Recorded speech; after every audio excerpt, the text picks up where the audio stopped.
lidamos com a ideia de que quando alguém recebe uma libertação, como Davi recebeu, não morrendo na mão de Saul, não morrendo na mão de Abimeleque, nós vimos nos versículos 1 a 3 que o louvor deveria ser contínuo. Louvarei o Senhor o tempo todo.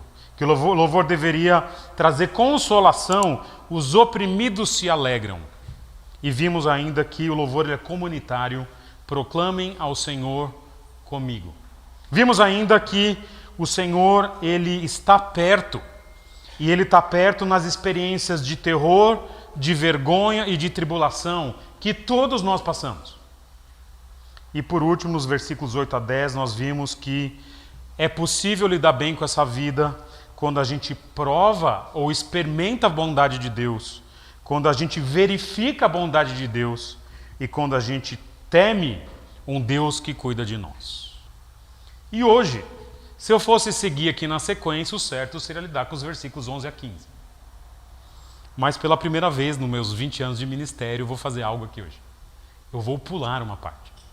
E eu tenho 2 motivos para pular essa parte dos versículos 11 a 15, que é um versículo que é aplicado ao casamento no Novo Testamento. E eu vou pular porque eu quero, de fato, falar deste texto quando tivermos a reunião de casais do dia 15 de setembro. Na verdade, estou na dúvida. 15 de setembro eu tenho uma ideia do que falar, e depois na outra reunião de casais eu quero falar uma outra coisa.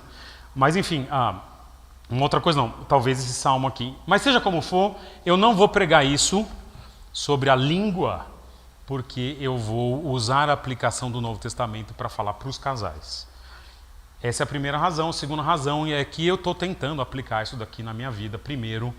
Então, pelo menos tendo a experiência da dificuldade que eu quero trazer isso para vocês no momento oportuno. Então, hoje, nós vamos pular direto para o versículo 15.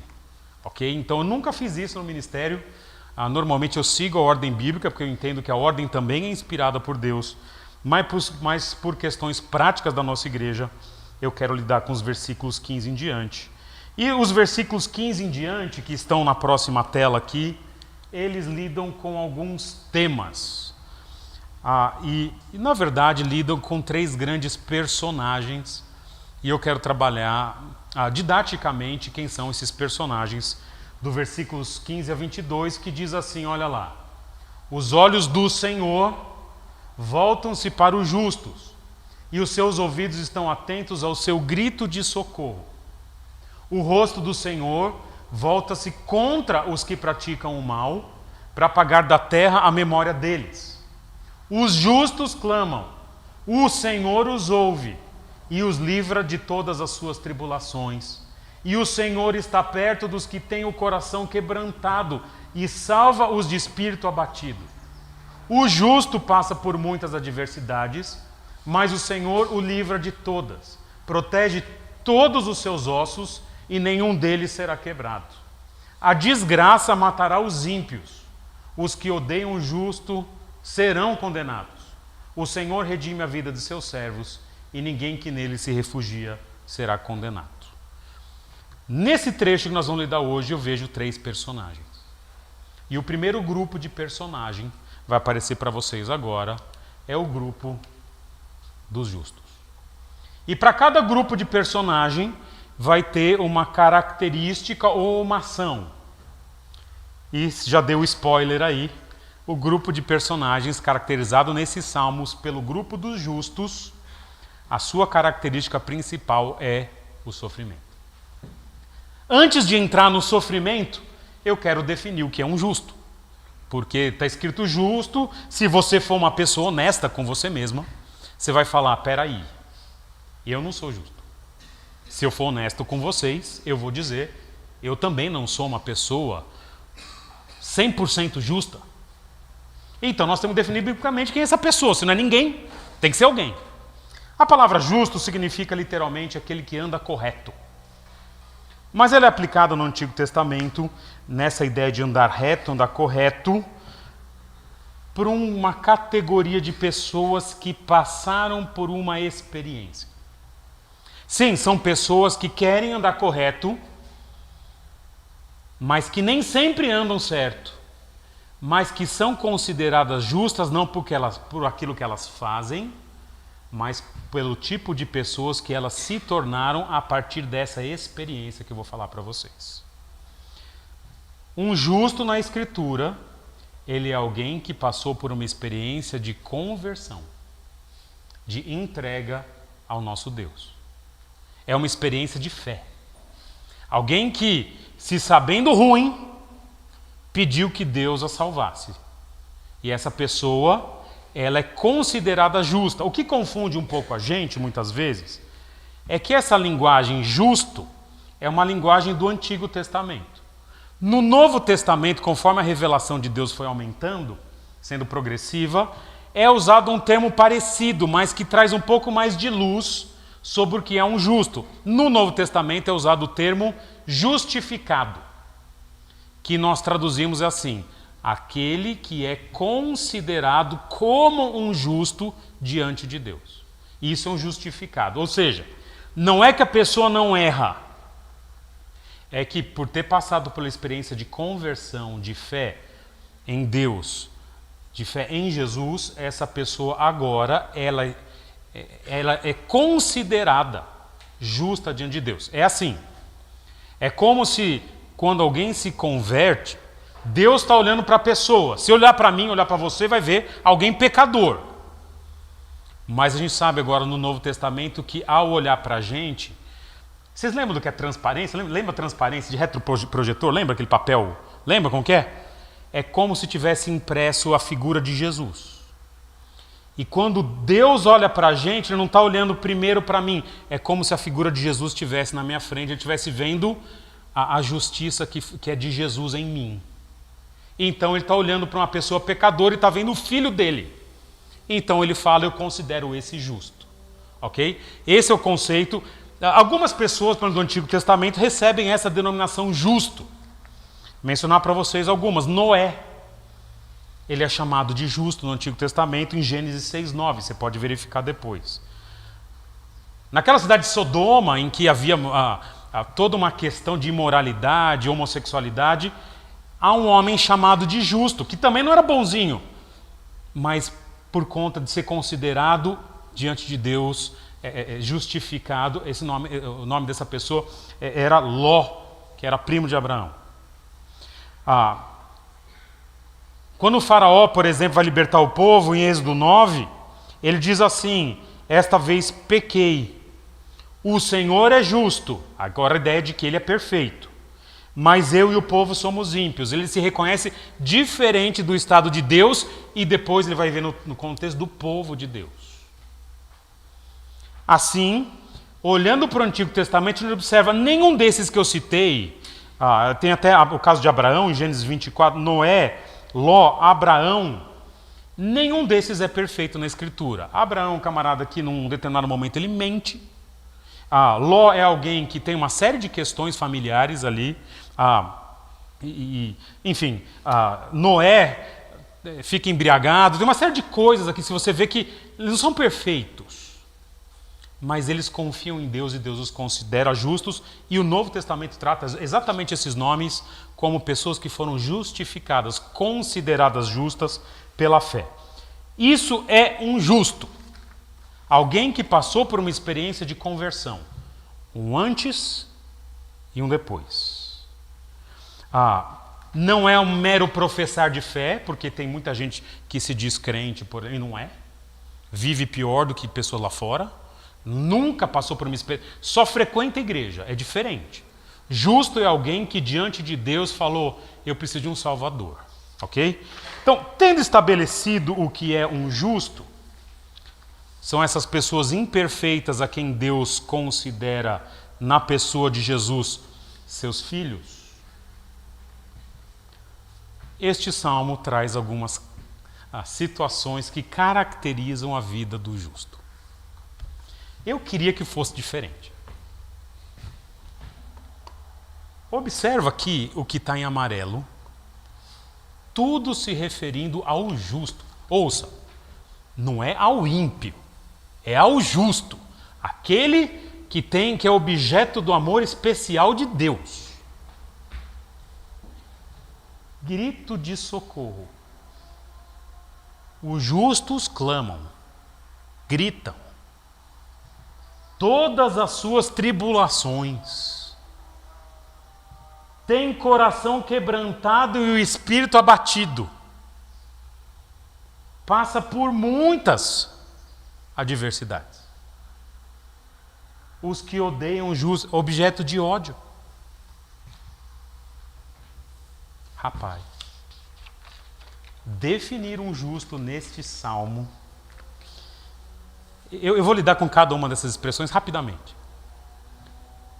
Mas você olha e fala, rapaz, se eu olhar só para essa parte do que acontece com o justo, você fala, não sei. Não sei se vale. A gente não vai olhar só, daqui a pouco a gente vai olhar para outro personagem que ajuda bastante. Versículo 15, os olhos do Senhor voltam-se para os justos e os seus ouvidos estão atentos. Essa parte eu vou ver depois, tá? Ao seu grito de socorro. Eu quero conversar rapidinho sobre o grito de socorro. Essa afirmação é muito forte. Grito de socorro. Eu não me lembro na minha vida de eu, Pedro, ter gritado por socorro. Talvez de noite, às vezes dormindo, né? Mas só que eu me lembro, assim, conscientemente, acordado, gritar por socorro. Mas vários irmãos da igreja já me acionaram em momentos muito difíceis. Talvez não num grito de socorro, mas algo muito próximo. Normalmente a morte de alguém, uma situação pessoal grave, uma ligação na madrugada desesperada. Nessa semana, por exemplo, estava lá em casa, acho que foi na terça, minha mãe me ligou, falamos 10 segundos, Pedro, vem aqui, seu pai caiu. Fui lá, não era nada grave, lidamos. Mas esse tipo de situação, sabe, em que há uma ameaça à vida, há um desespero, isso compõe a experiência de servir a Deus. Não é exceção. Isso compõe a nossa experiência. É esperado da vida de alguém que serve a Deus, Deus nos colocar em momentos em que a gente grita de socorro. Veja, não é um pedido, Senhor me ajuda, é um grito. Ou seja, algo grave, algo agoniante, desesperador, doído. Porque me parece que Deus opera com os seus servos muitas vezes em meio a fortes dores. No versículo 17, há mais uma informação aqui. Os justos clamam, continua a ideia do grito. O Senhor os ouve e os livra. Já lido com isso, calma, estamos no grito. E os livra de todas as suas tribulações. Essa palavra tribulações, eu tenho pensado, eu devia ter aprendido na teologia. Não aprendi na teologia, tive que aprender na prática. A palavra tribulação, na Escritura, raramente vem no singular. Normalmente vem no plural. E quando não vem no plural, ela vem no singular, acompanhada de expressões como toda angústia, 1 Reis 1:29. Nas horas de tribulação, está no singular, mas são horas de tribulação, Salmo 10:1. Passamos por grande tribulação, Neemias 9:37. É um tempo de angústia, Neemias 9:27. E um clássico da teologia, toda sorte de tribulação, segundo a Crônicas 15:6. Se toda sorte é um clássico, né, da teologia. Turma, não é uma tribulação. Tribulação nunca vem desacompanhada. Nunca não, mas são épocas, são períodos, são diversas, são inúmeras, são variadas, são pesadas.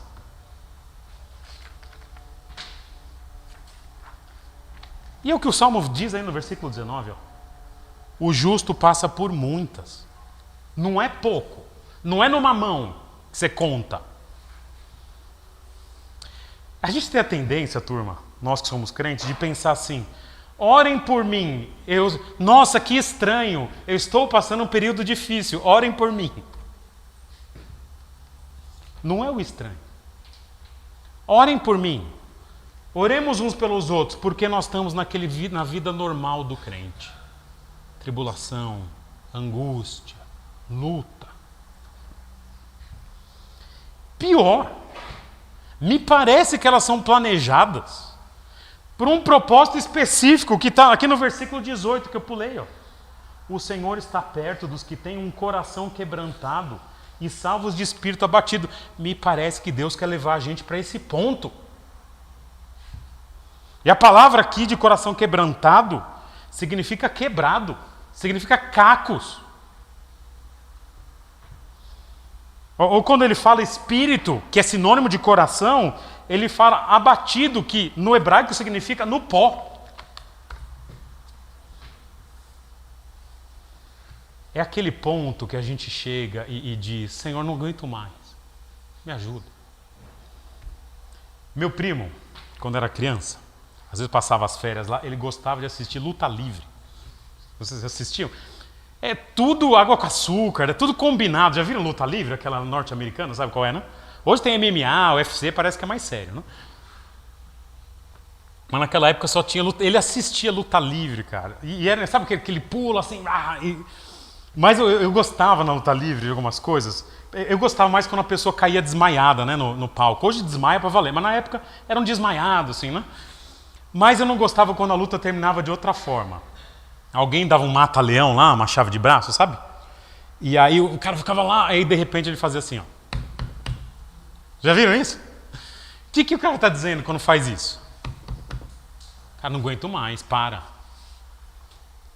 Não tem mais força.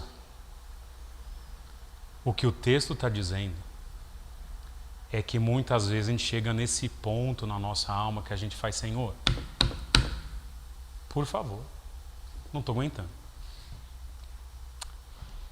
Semana retrasada, era domingo à noite, e eu estava já cuidando do meu pai.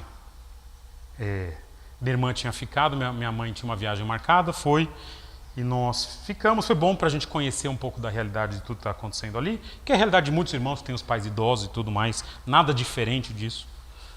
Mas eu fui dormir lá, e era domingo, tínhamos tido culto aqui, e eu acho que foi uma das noites mais difíceis que eu já tive na vida. Além daqueles episódios, tudo mais, eu tive a dimensão de ver uma pessoa que a gente ama, que é meu pai, ou você talvez tenha algum outro parente assim, e ver a fragilidade.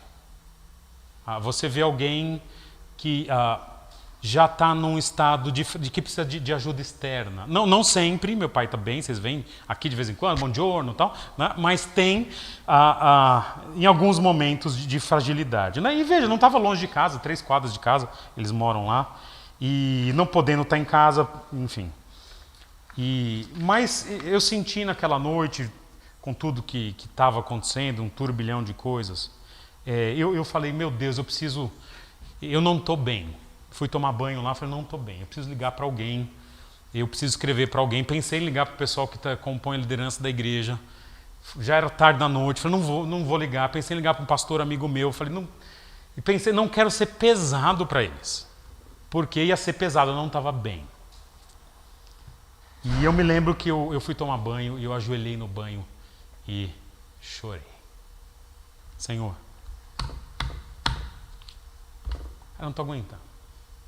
O senhor pode me ajudar? Peguei e fui ler um texto, voltou ao meu coração uma música que nessas horas sempre volta. Ó mestre, o mar se revolta e as ondas nos dão pavor.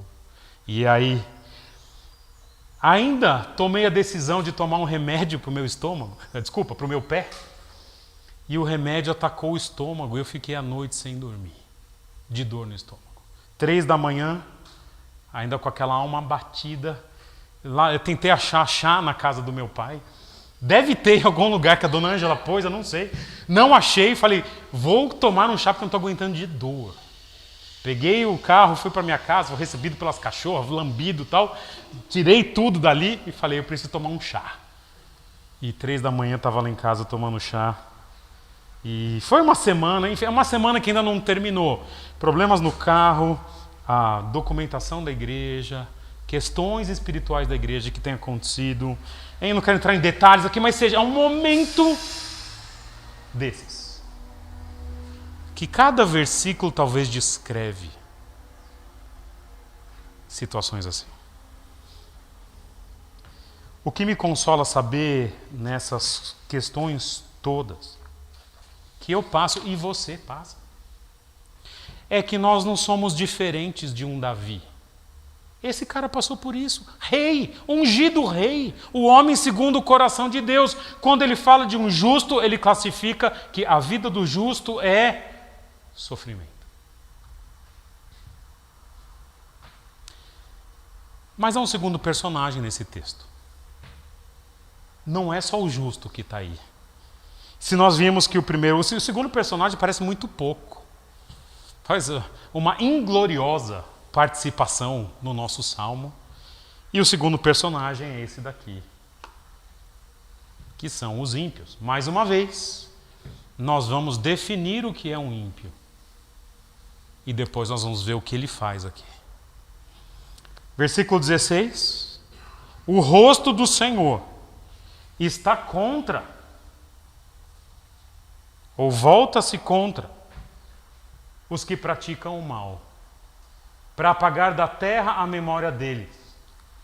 A desgraça matará os ímpios, e os que odeiam o justo serão condenados. Eu quero primeiro definir quem é essa pessoa, dos versículos 16 e 21, que você fala, uau, quem será que é tão mal assim? E aqui eu preciso ser muito honesto com todos vocês aqui. Essa palavra ímpio, que ela é muito, muito comum no Antigo Testamento. Ela é usada 248 vezes. E ela é basicamente uma declaração jurídica. É usada nos tribunais. Poderia ser traduzida por condenado. Alguém que é condenado, mas assumiu ao longo das gerações do Antigo Testamento a ideia de perverso. Mas literalmente alguém que foi condenado pela justiça. Justiça de quem? Ele é ladrão, nessa. Não. Justiça de Deus. Pode ser dos homens também, mas primeiro é de Deus. E o que o indivíduo faz para ser considerado condenado no Antigo Testamento? Ele faz uma coisa. Ele nasce. Nas Escrituras, para ser inimigo de Deus, basta existir. O que eu estou dizendo? Todos nós aqui, ainda os que são crentes, que hoje são justos ou justificados, um dia estavam aqui,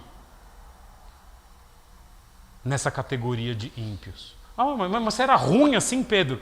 Não, eu era, mas tem gente que acha que não é. Mas não é uma questão do que eu faço, é uma questão de quem eu sou.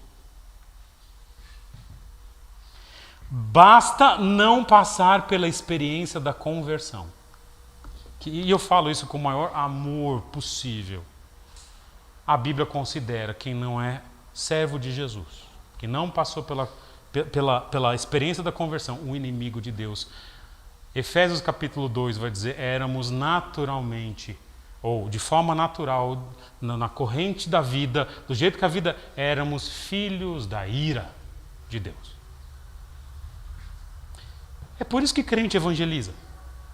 É por isso que crente fala de Jesus para as pessoas lá fora, ou aqui dentro. Porque a gente sabe a condição do homem sem Deus. É essa. E só tem um jeito de sair de uma e para outra, que é pela fé em Jesus Cristo. Fala assim, se for depender de mim, eu mereço o castigo eterno. Mas não pode depender de mim, tem que depender do Senhor. Jesus me salva. Isso é suficiente para transformar um ímpio num justo. E agora? Agora vem sofrimento, mas calma. Vamos conversar agora de quem não fez isso, quem não participou desse momento. Nessa condição natural do homem. Veja, não estou dizendo que a pessoa necessariamente é um cidadão ruim. Tem gente que a Bíblia considera inimiga de Deus, que é um bom marido, bom filho, fiel ao cônjuge, mas diante de Deus ainda fiel naquelas, né? Bom naquelas, né? porque é bom.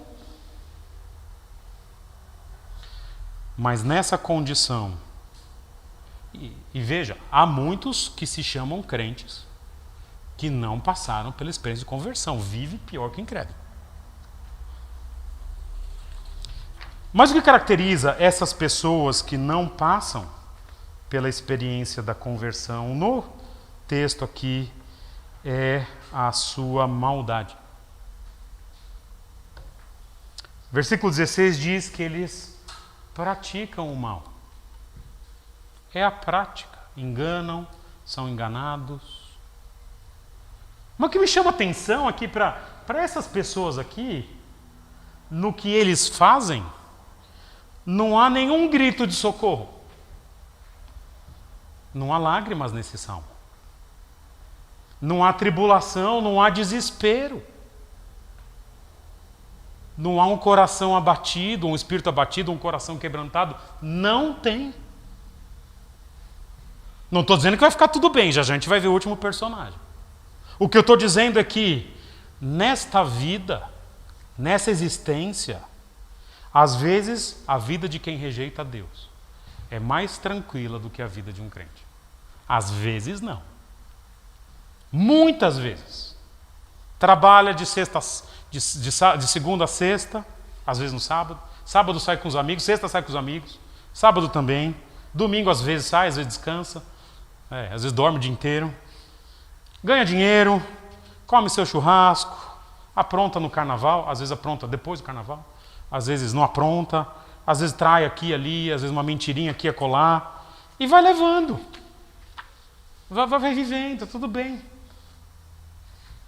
E olha para um crente verdadeiro com as suas lutas, tentando ser crente, com seus erros, e diz: que trouxa. Quando a gente olha para algumas coisas dessa vida, às vezes a gente pensa, será que vale a pena servir a Deus? Como o salmo é econômico para falar do ímpio, eu vou ser econômico também. Vou parar aqui nessa parte. Agora eu quero lidar com o último personagem, que é o personagem principal do salmo. E eu me refiro a este personagem aqui, que é o nosso Deus. E por que ele é o personagem principal? Porque ele lida com o justo, mas lida também com o não justo, com o ímpio. E olha o que o salmo diz. Os olhos do Senhor voltam-se para os justos. Os ouvidos estão atentos. O Senhor ouve e os livra de todas as suas tribulações. O Senhor está perto. O Senhor o livra de todas as adversidades. O Senhor protege todos os seus ossos. E o Senhor, Ele redime a vida dos seus servos. Quero lidar rapidinho com essas expressões aqui. Com o justo. Sim, ele sofre. Mas o Senhor cuida dele. Primeiro, a gente observa várias expressões que se referem ao corpo de Deus. Deus não tem corpo. Deus é espírito. Mas é interessante, ele usa várias expressões como se Deus tivesse um corpo.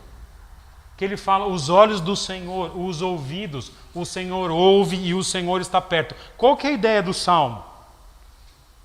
É como se Deus inclinasse todo o seu ser em favor do justo. Falando dos olhos do Senhor.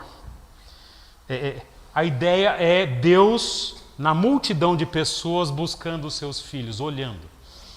Vocês já viram a apresentação de pai e mãe na escola? Já viram? Normalmente é assim, né? Tem aquele monte de criança se apresentando, dançando. E aí o pai fala, olha que bonitinho o nosso filho. A mãe fala, não é esse, é o outro, não chegou ainda. Né? Os pais não reconhecem, mas as mães reconhecem. Como que é o negócio das mães? Entra aquelas 30 crianças, tudo vestido de fantasia, né? A mãe, com aquele radar, fixo é o filho, não é isso? Chora com a apresentação, a criança dançando, chora, mas Nada mais importa, né? Pode ser a apresentação mais bobinha do mundo. A mãe está lá e fala, meu Deus do céu, olha que talento.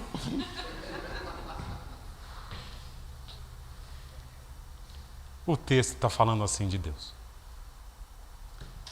Os olhos do Senhor estão procurando, meu filho. O texto fala dos ouvidos de Deus. Há grito de socorro aqui, lamento, há grito de socorro. Você está naquela festinha infantil, 50 crianças, jogo, buffet, pessoal correndo, né? E aí a criançada solta e brincando, de repente tem aquele grito. Ah! Os pais dão risada. alguém quebrou a perna. Ai, ai, ai. Essas crianças, né? A mãe já sabe. A mãe daquela criança já, né, levantou as orelhinhas e já sabe, vou lá. Já sabe se foi grave, já sabe se foi no joelho, já sabe se está sangrando, se vai ter que levar ou não. Já sabe. Só no grito, só no tom, no volume, já sabe. Porque ela está atenta. Antigamente, né, havia um momento lá em casa que eu acordava quando havia alguma intercorrência à noite. Eu acho que já faz uns 10 anos que não tem, porque eu não acordo. Mas as mães, né, passou uma lagartixa no quarto do filho, ela já está lá. Né?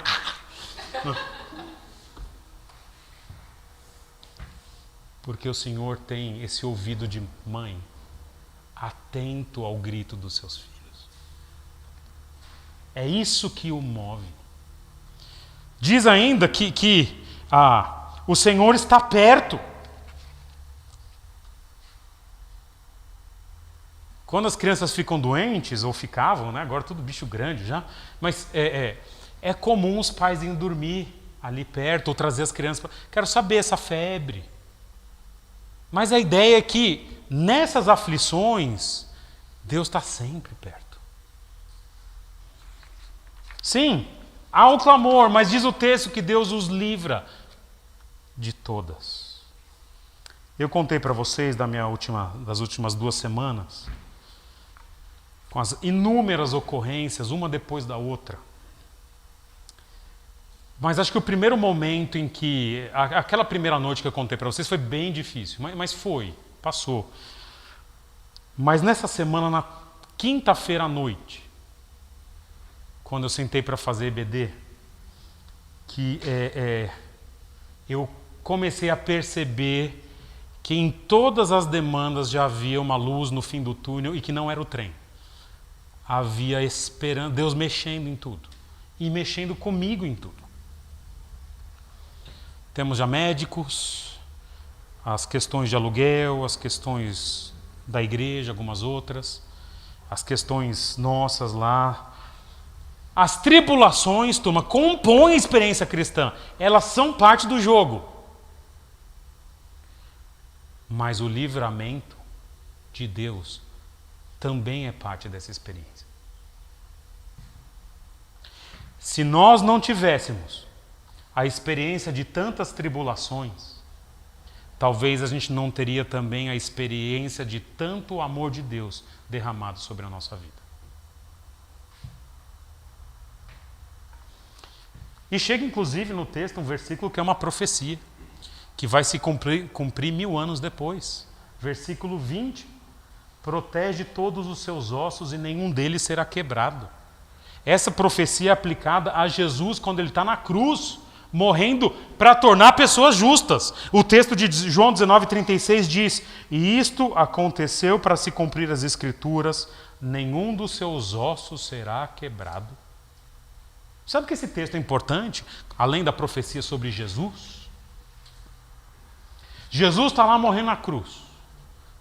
Foi humilhado, foi cuspido, sofreu açoites, está lá. Chega alguém, espeta ao lado dele, jorra água e sangue. Mas quando chega a hora do soldado quebrar as pernas de Jesus, que era comum, Deus fala, não. Sofrimento, quando se trata de um Deus soberano, tem limites. O sofrimento não passa do limite que Deus estabeleceu até o sofrimento de Jesus. Por algum motivo, Deus não quis que os seus ossos fossem quebrados e não seriam quebrados, porque é Deus quem estabelece os limites. Deus fala, o sofrimento vai até aqui. Numa daquelas igrejas de Apocalipse que nós lidamos, eu já não me recordo qual, Deus diz assim para uma das igrejas, serão 10 dias a sua tribulação. O que ele está dizendo? Você vai ser perseguido, esmagado, mas são 10 dias, não são 11, não são 9, não são 30, são 10. Eu estabeleço os limites das nossas lutas.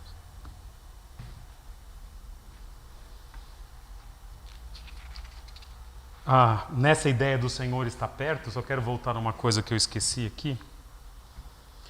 Eu vi num dia desses, naquelas gritos, eventualmente aquelas convulsões que meu pai tem, algo que eu achei muito bonito. A gente estava na casa deles um dia, vocês viram aqui, por isso que eu acabo comentando. Quando meu pai teve um episódio na mesa, a minha mãe chegou e o abraçou. E ele estava lá, gritou, 10 segundos, tal. E me veio uma ilustração do que é esse salmo. O grito está lá. Mas ela chega lá, Osmar, calma, estou aqui. Quando estive na casa dele, foi assim que eu fiz. E é assim que Deus faz com a gente. Você está gritando, mas ele fala, calma. O limite sou eu que defino. Está sob controle. Naquele dia que eu chorei bastante, eu lembrei dessa questão. Está tudo no controle. E chega o versículo 22 para falar da última parte de como Deus cuida dos seus servos. O Senhor redime a vida dos seus servos. Ninguém que nele se refugia será condenado. O versículo 22, o 21, depois o 22, é que o 21 é sobre o ímpio, tem que ver com o destino final que Deus dá ao grupo dos justos e que Deus dá ao grupo daqueles que se mantiveram como são inimigos de Deus. Para os justos, a palavra redimir, uma palavra bonita, né, da teologia, mas significa basicamente resgatar, pagar o resgate ou livrar. A ideia aqui é a seguinte: sem o justo vai passar por muitas tribulações. Deus vai estar do seu lado, ele vai ter seus gritos. Mas no final, no fim das contas, naquele momento final do último respiro, todo o sofrimento de um justo acabou. Tudo o que um servo de Deus conheceu de dor é nessa vida. Por outro lado, eu já vou falar antes que eu esqueça, quando houver o momento final do ímpio, daquele que não serve a Jesus, tudo que aquela pessoa passou de coisa boa acabou. Porque nós temos a convicção bíblica, e isso não é nos dado da nossa ideia, é revelação de Deus, de que quem serve a Jesus pela fé tem a vida eterna. O justo que gritou, que chorou, que clamou, que teve o coração quebrado, que passou por muitas adversidades, que percebeu que tribulação é no plural, agora passou. Se o cristianismo bíblico não nos livra dos problemas dessa vida, não existe nada melhor, entretanto, para nos livrar dos problemas da próxima, que é a vida eterna. Só o cristianismo bíblico faz isso. Só a pessoa de Jesus salvando o seu povo faz isso. Um dia nós estaremos ao lado daquele a quem nós mais amamos, o nosso Senhor e Salvador Jesus Cristo. E diz o texto que Ele nos enxugará toda lágrima. Tem lágrima, chega com lágrimas, mas elas serão enxugadas pelo próprio Senhor Jesus, de cada um de nós. Nós vamos chegar lá, vamos ver, vamos abraçar, falar, Senhor, obrigado. E nós vamos sentir as dores do que nós passamos e Ele vai falar, chega, passou, agora é um novo momento. Mas o Salmo termina também com esse mesmo Senhor lidando com aquele que não é justo. Se para um é um cuidado, para o outro é o castigo. O rosto do Senhor volta-se contra os que praticam o mal, para apagar da terra a memória deles. A desgraça matará os ímpios. Os que odeiam o justo serão condenados. Versículo 21 falando desse final. Se o corpo, aquela metáfora, o corpo de Deus se volta para o justo, o rosto de Deus se volta contra o ímpio. No sentido contrário. Um é para, o outro é do. Se volta para longe. Sabe aquele tipo de filme que tem cenas às vezes tão violentas? Filme de terror, sei lá. Tem uma cena tão de graça, jorra tanto sangue que você faz assim? É essa a ideia aqui. Deus está fazendo isso com pessoas que, mas estava indo tão bem, não estava chorando, não estava em tribulação, mas o ponto é a sua relação com Deus. E diz o texto que Deus apaga da terra a sua memória. Para um judeu, não existe nada pior do que a sua memória, o seu nome ser esquecido. Havia leis no Antigo Testamento para que um homem que morresse, a esposa pudesse ter filhos com o irmão daquele homem, para que o nome daquele primeiro que morreu se perpetuasse. Porque o nome era muito importante. As genealogias do texto do Antigo Testamento mostram que a preservação do nome era muito importante. E que está dizendo o texto aqui, não serve a Deus.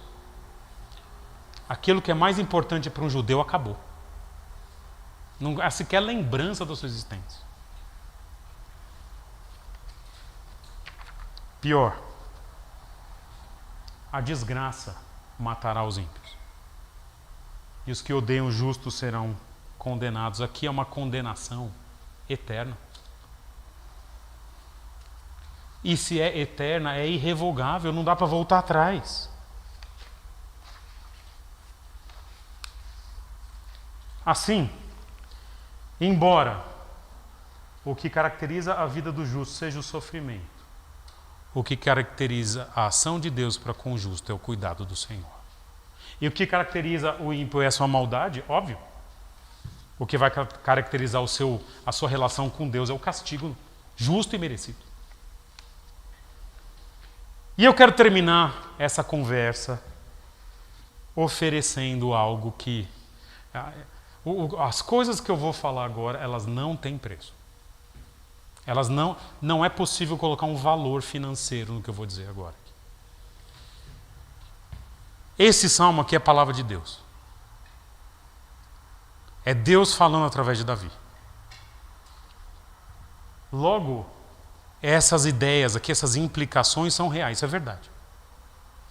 O que eu preciso falar para você que vale tanto? É isso daqui. Como sair daqui e ir para cá. Mesmo se nós tivéssemos hoje os membros da igreja, só os membros, vários aqui não são membros, ou alguns visitantes. Mesmo se estivesse com os membros da igreja, eu falaria do mesmo jeito. Porque não é porque é membro de igreja que é crente. Aliás, um professor muito querido, já falecido, talvez o melhor professor que nós tivemos no seminário, se converteu no 3º ano de seminário.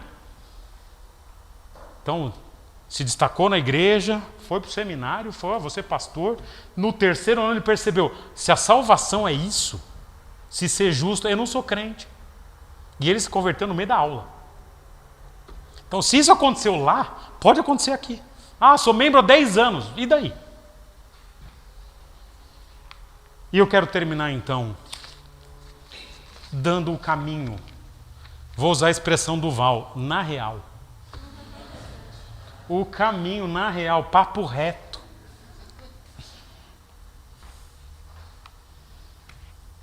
João capítulo 1, versículos 11 a 13 diz assim: Veio para o que era seu, mas os seus não o receberam.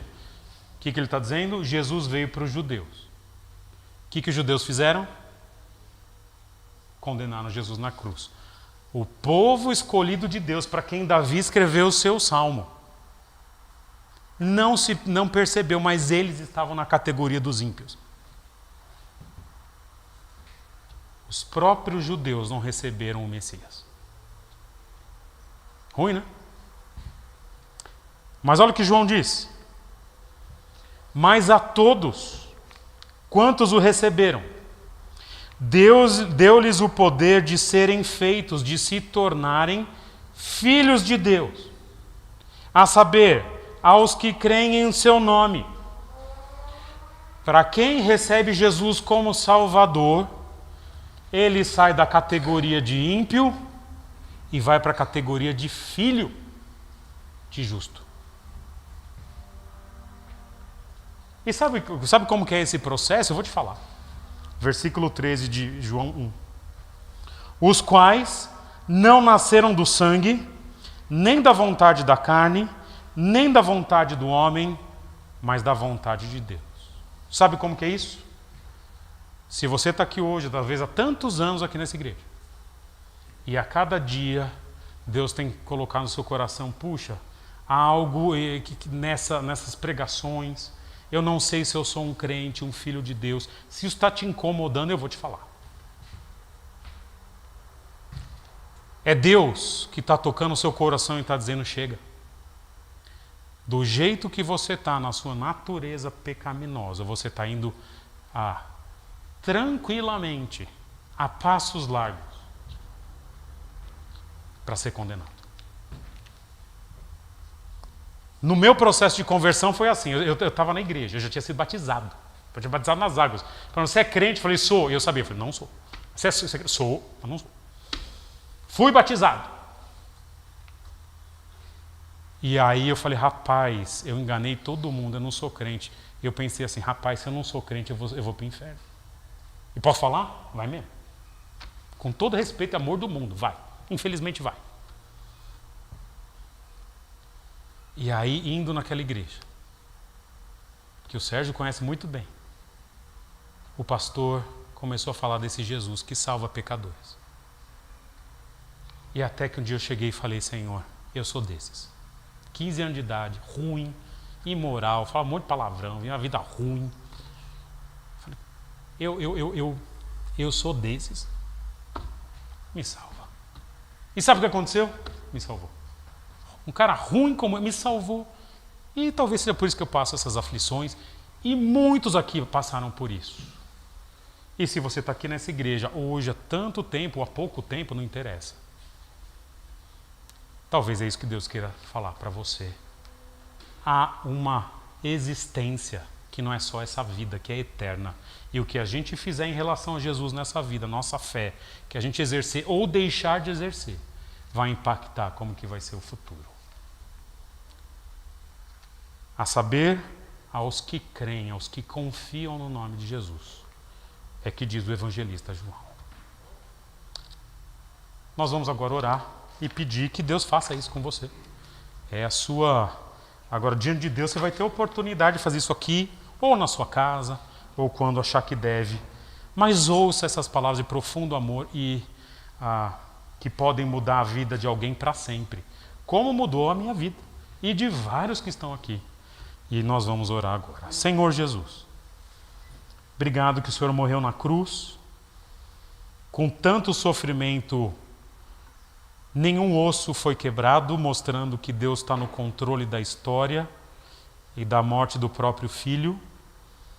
Obrigado porque com a morte na cruz, nós que somos pecadores, temos um Salvador. E confiamos que é a morte de Jesus que paga a justiça de Deus. E a justiça de Deus significa condenar o culpado e não condenar o inocente. Senhor, nós não somos inocentes, mas Jesus foi condenado no nosso lugar. E o que eu peço para o Senhor hoje é que o Senhor salve pessoas aqui hoje. Sejam eles membros da igreja de tantos anos, ouvindo a palavra de Deus, endurecendo o coração, que isso não aconteça mais, que o Senhor se mostre como Salvador, ou sejam também visitantes ou pessoas que estão de alguma forma ligadas à igreja sem ser membros, que o Senhor também mostre o caminho da salvação pelo que Jesus fez na cruz. E que ao experimentar as dores dessa vida, que são reais e que doem, que a gente tenha sempre a dimensão de que o Senhor está perto, seus olhos estão atentos, seus ouvidos inclinados, seja para os nossos gritos de socorro, seja para o nosso clamor, para as muitas adversidades, mas que nós que somos crentes percebamos que, no fim das contas, tudo isso que acontece é para o Senhor nos colocar de joelhos diante do Senhor, aprendendo e crescendo, e que um dia Jesus Cristo vai enxugar de nós todas as lágrimas.